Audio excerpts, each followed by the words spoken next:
Howdy y'all, so this is my new setup here. In this tank I have two pea puffers. This small goldfish right now, this is a fluval view. I have it set up kind of like a Amazon sort of theme. Got some baby tears and we got a lot of lemon plantain along with artificial. I still got a little bit more. I kind of want to mess with the tank, kind of get a little more plant into it, so that way it's a little more planted, give them a little more to investigate. These guys are very cool. These are the Malabar puffers, also known as pea puffers, dwarf puffers, many different names, what have you. They're really, really wicked, though. Really wicked. Very neat. They are so inquisitive. Love just checking everything out. And then I got two Japanese Amano shrimp. They're algae-eating shrimp. They're roughly about 2.5 inches. Pretty decent size. This goldfish is just here to help. I put him in here first to kind of help the tank cycle before I put them in here. And he'll be going soon. He's still really tiny, but I don't want too much of a bio load in here. I have a bunch of snails. I have some ram's horn snails. I have some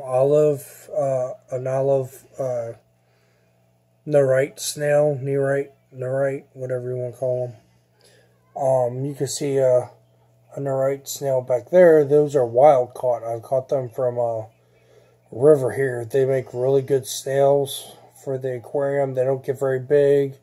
They're very relaxed. Where else?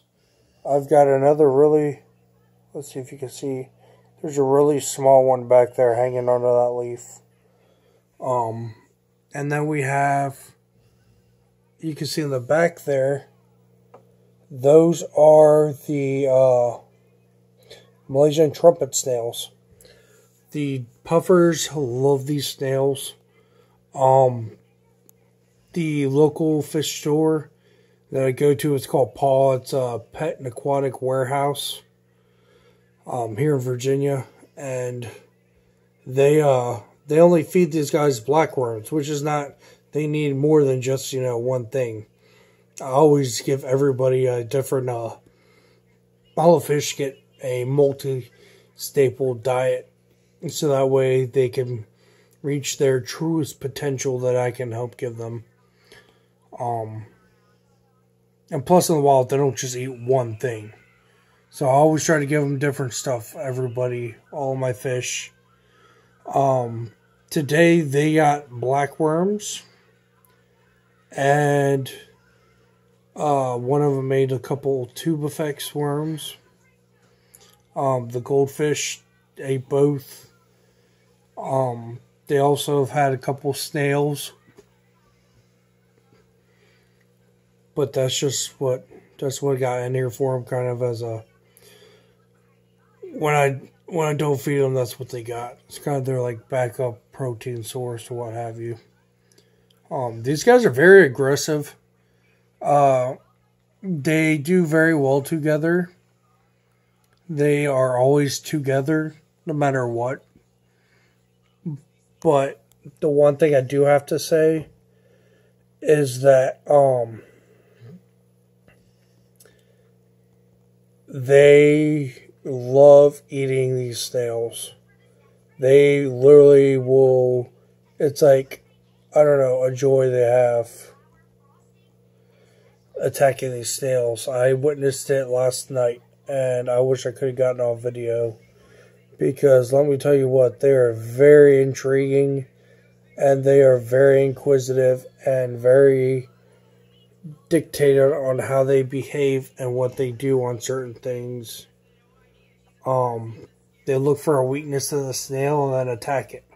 They're not, so some of these snails are too big and they will not eat the shell of them.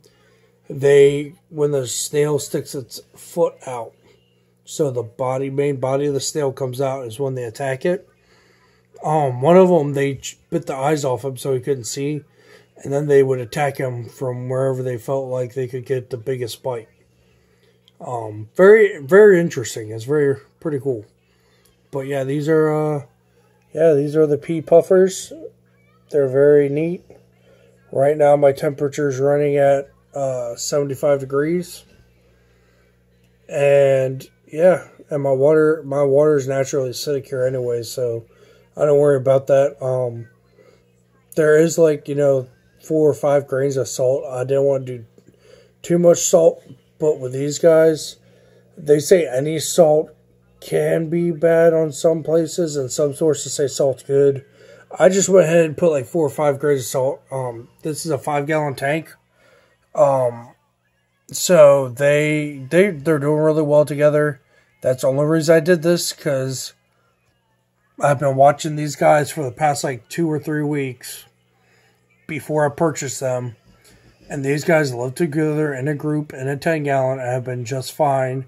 Not nitpicking, no fins missing, no pieces of fins missing. They eat readily. I mean, they have very good, survival instinct as far as, finding and foraging for food sources other than what is provided for them.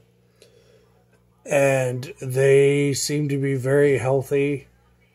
I did dip them both in methylene blue for 10 seconds as a methylene blue dip, just to make sure any bacteria that was on them from transport or wherever the farm is that they came from, that was taken care of.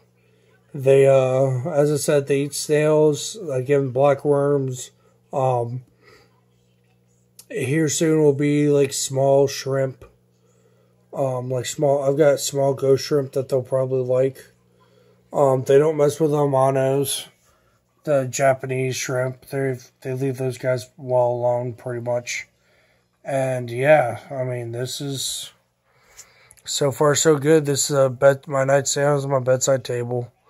I like it because it gives me, it's tranquil, it's peaceful, and it's something to kind of take your mind off things and help me relax before bed and whatnot.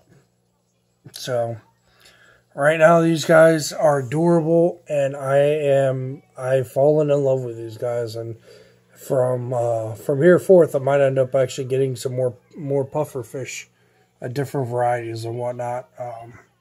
So get some bigger tanks and see if we can get some bigger puffers, because for one, I love my catfish. These puffers, man, there's something else. So yep, and there y'all have it. I hope y'all have a wonderful day.